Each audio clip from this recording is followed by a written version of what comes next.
लेकिन testing board बनाना हमें आना चाहिए। टेस्टिंग बोर्ड से क्या मुराद है, हमने किसी चीज़ को टेस्ट करना है, चेक करना है। हमारे पास मीटर नहीं है, फिर हम टेस्टिंग बोर्ड का इस्तेमाल करते हैं। मीटर मस्ट है, सबसे पहली चीज़ ही आपको मीटर लेनी चाहिए। मीटर के बगैर हम किसी फ्रिज को हम नहीं छेड़ते।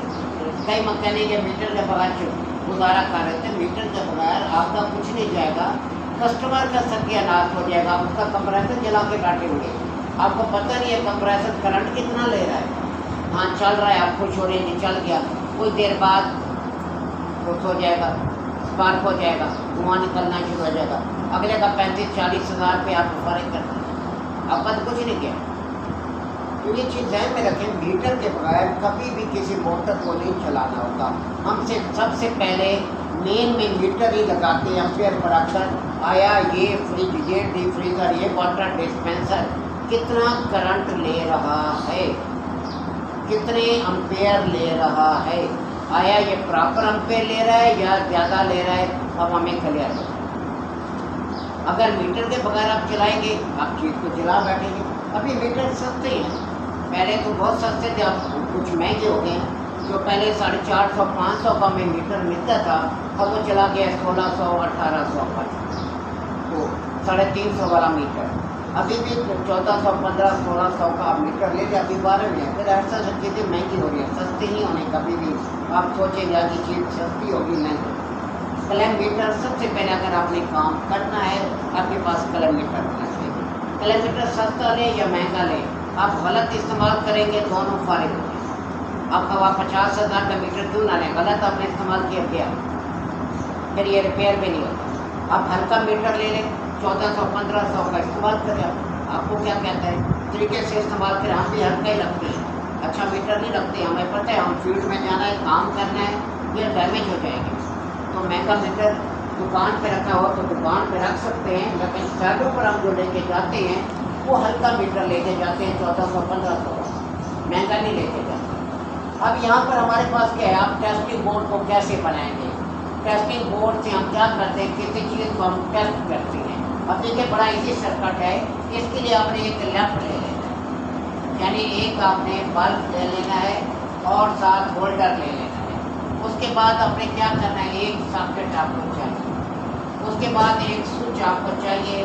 आप बोर्ड बना सकते हैं, 2x4 का बोर्ड लें, जिसमें एक स्विच और एक सॉकेट लग जाए और एक होल्डर लग जाए। उसके बाद आपने क्या करना है, आप अपना जो मेन की तार आप लगा रहे हैं, अपनी एक तार आपने ली ले रही, 4 मीटर आपने तार ले ली, उसका एक सिरा आपने स्विच में दे दिया, स्विच के दूसरे पॉइंट से तार आपने सॉकेट में दे दी, सॉकेट के दूसरे सिरे से आपने तार लेफ्ट में दी। उसके बाद आपने दूसरी तार ली, इसको आपने न्यूट्रल बनाया और यहाँ पर लगा। अब आप किसी चीज़ को आपने देखा, कंप्लेंट आ गई कि फ्रिज करंट मार रहा है, आप जाके उसे चेक करने के लिए आपने उसे कैसे चेक करना है और क्या तरीक़ेकार इख्तियार करना है। ये जो सॉकेट है, सॉकेट से आपने 2 तारें लेनी है, 2 तारें लेंगे। अब जब आप बोर्ड को ऑन करेंगे तो ये लाइट पर रोशन नहीं होगा। क्यों रोशन नहीं होगा, क्योंकि आपके लैंप को यहाँ से आगे करंट नहीं दे रहा, ये करंट यहाँ रुक गया है, करंट यहाँ पर रुक गया है। फॉर एग्जांपल आप किसी तार को चेक करते हैं, ये तार है आपकी, इस तार को आप चेक करते हैं ये खराब है या ठीक है, तो ऐसी सूरत के अंदर क्या करेंगे, तार का एक सिरा, लीड का एक सिरा इसके साथ लगाएंगे, दूसरा सिरा इसके साथ लगाएंगे। अगर ये तार का टुकड़ा ठीक होगा, करंट यहाँ से जाएगा, तार से गुजर कर यहाँ पर आएगा, यहाँ से गुजर कर आपके लैंप को मिलेगा, लैंप आपका रोशन हो जाएगा, आपको ये बताएगा कि उस्ताद ये तार ठीक है, ये तार ठीक है। इसी तरीके से जब आप यहाँ पर किसी कंप्रेसर को चेक करते हैं, ये कंप्रेसर है आपके पास और इसके 3 पॉइंट हैं, एक कॉमन का पॉइंट होता है, एक स्टार्टिंग का पॉइंट होता है, एक रनिंग का पॉइंट होता है, दूसरा आपके पास यहाँ पर लाइनें लगी हुई।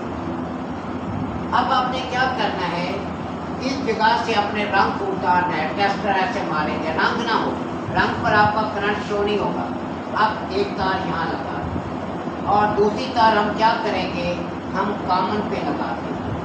अगर हमने कॉमन पे लगा दी है और आपका लैंप रोशन हो गया है, इसका मतलब है ये कंप्रेसर शॉर्ट है। क्यों? क्योंकि दूसरी तार आपने वाइंडिंग के साथ नहीं लगाई, स्टार्टिंग रनिंग के साथ नहीं लगाई, आपने दूसरी तार बॉडी के साथ लगाई हुई है। इसका मतलब है यहाँ जाने वाला करंट बॉडी में आ गया है और आपका लैंप रोशन हो गया है।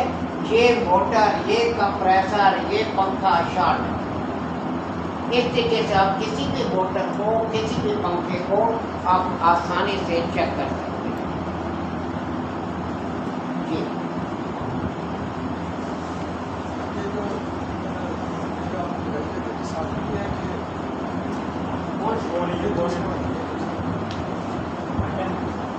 ये हमारी मेन की तार है जो हमने पीछे बोर्ड में लगाई हुई है, सॉकेट में लगाई हुई है, यानी सॉकेट में लगाई हुई है। तो यहाँ पर करंट आएगा तो फिर आगे बात बनेगी ना। ये मेन लीड है हमारी टेस्टिंग बोर्ड जो हमने बनाया हुआ है, उसके साथ जैसे एक्सटेंशन कोड होता है ना, ये वैसे ही आपका बता रहे हैं। तो यहाँ पर आगे हमारी ये चीज़ें इस तरीके से आप किसी भी मोटर को, किसी भी कंप्रेसर को आप चेक कर सकते हैं ये शॉर्ट है कि नहीं। टेस्टिंग बोर्ड बनाना आपको लाजमी आना चाहिए। है ये आगे लैंप तक नहीं जा रहा, सॉकेट के दो अलग अलग सिरे होते हैं, करंट यहाँ पर रुक गया, करंट आगे नहीं जा रहा। करंट जब आगे नहीं जाएगा आपका लैंप रोशन नहीं होगा। तो हम क्या करेंगे, हम दोनों तारों को पहले आपस में मिला लेते हैं। जैसे मिलाते हैं, हम क्यों मिलाते हैं, सर्किट चेक करने के लिए, सर्किट ठीक है कि नहीं। यहाँ से यहाँ करंट है, यहाँ से लैंप हो गया, आपकी लाइट जो है वो रोशन हो। इसका मतलब ये है कि हमारा सर्किट ठीक है। फिर आप किसी चीज़ को चेक करेंगे, मोटर है, कंप्रेसर है, फैन है, कोई भी चीज़ आप चेक कर सकते हैं ये शॉर्ट है कि नहीं। एक तार बिजली के कनेक्शन के साथ और दूसरी तार बॉडी के साथ लगानी है। बॉडी के साथ ऐसी जगह पर लगानी है जहाँ पर पेंट ना हो, रंग ना हो। जी हाँ, मीटर आपके पास है तो बेहतरीन रास्ता है।